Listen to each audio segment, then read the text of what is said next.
It has a long history back to the 20s with the family-owned, et cetera. Realizing the destruction out loud makes Breitenbush Fire Chief Jordan Pollock choke up. With about 80 cabins that have been in families for 50 to 100 years, and a lot of history and summers of people. Sorry.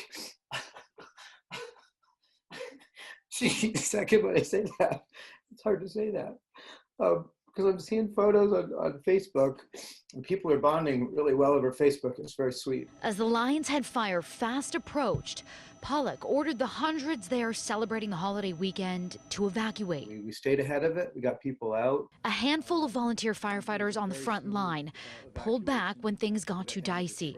But one, along with a local homeowner, stayed behind to protect Breitenbush. The two fought fire together as long as they could in the summer homes.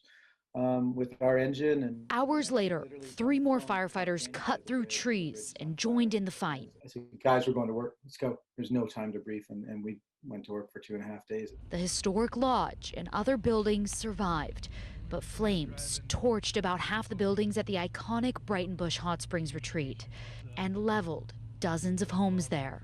We saved a ton of buildings, there's not a doubt.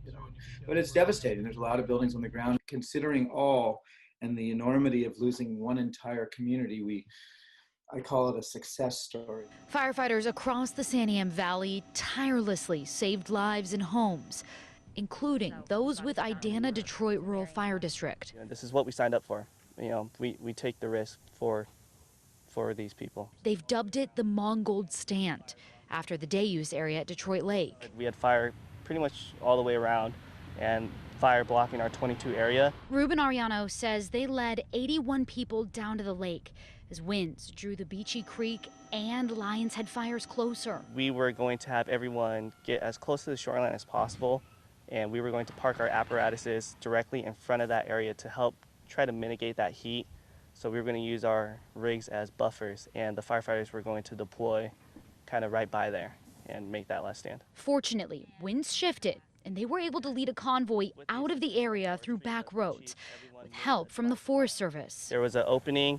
They brought it to the table of our chiefs, and we made the decision it was either a now or never moment. Somehow, one person had cell service, and thanks to him, firefighters reached the National Guard and Forest Service. Ethan Sitton tried to keep evacuees calm as he went around and organized a fuel cache to make sure they could make it out. Let everyone know that as long as we were there, we were going to do everything we could to keep them safe. For him, the situation hit close to home. So my grandparents live up there. No matter how bleak it all looked or how hard it was to operate and organize all this stuff, really what was on our mind was survival and the survival of our evacuees. But their mission is far from over as these fires continue to rage. Morgan Romero, KGW News. So we had as much information as we can.